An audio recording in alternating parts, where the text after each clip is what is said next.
आपके हिसाब से कानून में क्या क्या चीजें हैं? कॉन्ट्रैक्ट फार्मिंग की आपने बात की, इसके अलावा क्या? उस शॉर्ट में आपको तीनों पॉइंट बता दे रहा है। जो किसान चाहते हैं अपने खेत को कॉन्ट्रैक्ट फार्मिंग के तौर पे मतलब उपजाना, वही उपजा सकते हैं या फिर जबरदस्ती उनको करना? जबरदस्ती। एमएसपी की लगातार बातचीत की जा रही है।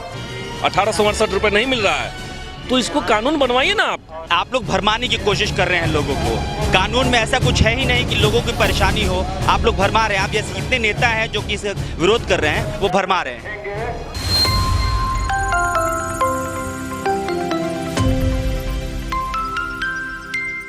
देश भर में जो किसान लड़ रहे हैं उनके समर्थन में हम लोग किसानों के समर्थन में है। कृषि कानून को वापस लेने की मांग कर रहे हैं और विधानसभा में भी हम लोगों ने कहा है कि विधानसभा ये प्रस्ताव पारित करे कि कृषि कानून रद्द किया जाए। केंद्र सरकार को सरकार लगातार ये कह रही है कि आप लोग भरमाने की कोशिश कर रहे हैं लोगों को। कानून में ऐसा कुछ है ही नहीं कि लोगों की परेशानी हो, आप लोग भरमा रहे हैं। आप जैसे जितने नेता हैं जो कि इस विरोध कर रहे हैं, वो भरमा रहे हैं।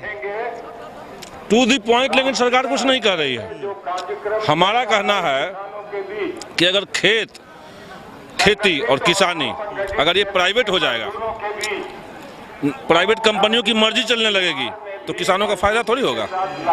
अगर सरकार अनाज खरीदना बंद कर देगी और प्राइवेट कंपनियां खरीदेगी तो पौने दाम पे खरीदेगी।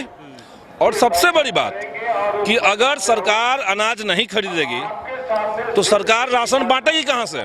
खाद्य सुरक्षा अधिनियम के तहत जो राशन के दुकान में कोटा में जो मिलता है चावल गेहूं, कहां से देगी? तो सरकार का कहना काम है। पूरे देश के किसान, एक किसान संगठन का नाम बता दें मोदी जी जो उनके पक्ष में खड़े हैं। A to Z किसान संगठन इस बिल के खिलाफ खड़ा है।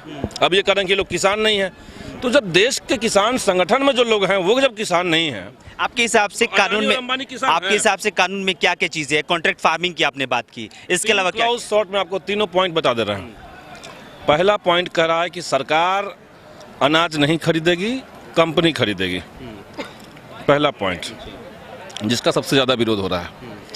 दूसरा पॉइंट, आवश्यक वस्तुओं का अधिनियम 1955 एक कानून देश में है।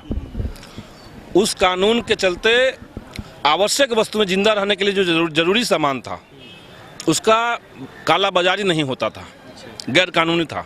मोदी जी कह रहे हैं कि आप जितना भंडारण करना है कर लीजिए, कोई काला बाजारी नहीं कहलाएगा। यानी आलू और प्याज का जो दाम हम देख रहे हैं कि बीच बीच में 100 रुपये हो जाता है। कैसे होता है? कुछ लोग कंट्रोल कर लिया, दाम सेट करके उसको भेजा आगे, ये होता है। अब जब ये कानून ये खत्म हो जाएगा, आवश्यक वस्तुओं का अधिनियम एक्ट, तो समझिए कि ये परमानेंट बीमारी हो गया। देश की जनता जान रही कि लॉकडाउन के समय ये कानून आया है। अडानी और अंबानी जिनके दफ्तर से ये कानून बना हुआ है, उनको 3 साल पहले से पता है कि ऐसा कानून आने जा रहा है। पूरे हिंदुस्तान के अंदर कई जिलों में 3-3 किलोमीटर तक बड़ा गोदाम बना लिए गए हैं जहां अनाज का भंडारण करके रखेंगे। बिहार में भी बना हुआ है। तो दूसरा क्लाउज आपका ये है। और तीसरा है कॉन्ट्रैक्ट फार्मिंग जो आपने कहा। तीनों क्लाउज में जबरदस्त दिक्कत है।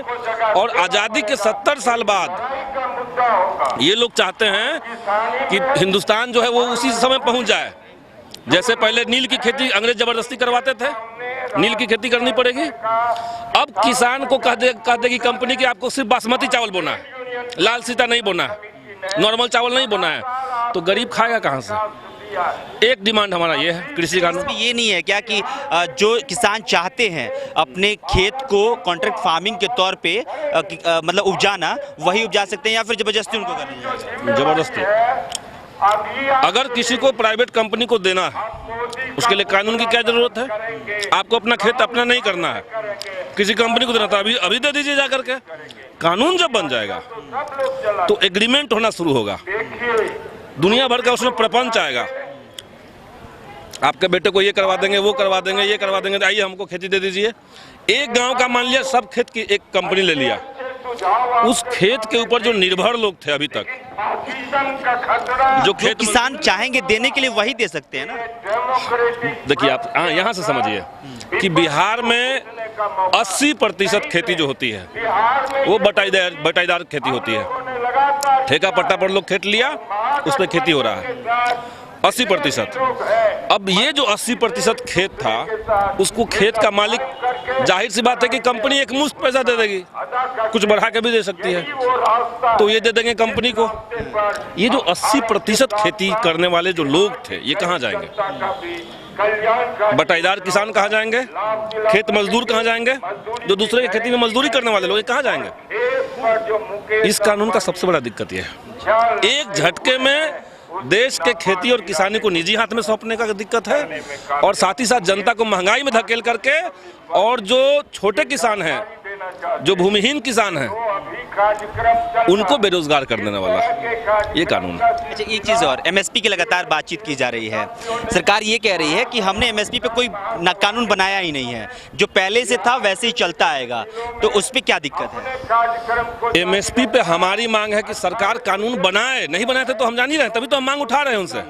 आपने कानून नहीं बनाया है। बिहार में अभी मंच से हमारे विधायक रख रहे थे, सुदामा प्रसाद, बिहार में जितना खेती हुआ, जितने किसानों ने धान उपजाया, 1,55,000, 1,55,00,000 के आसपास, सरकार जो है वो जो पैक्स की तरफ से जो धान की खरीदारी की है सरकार ने, वो 5 लाख लोगों को, बहुत कम, छोटा हिस्सा, ऊंट के मुंह में जीरा का फोरन।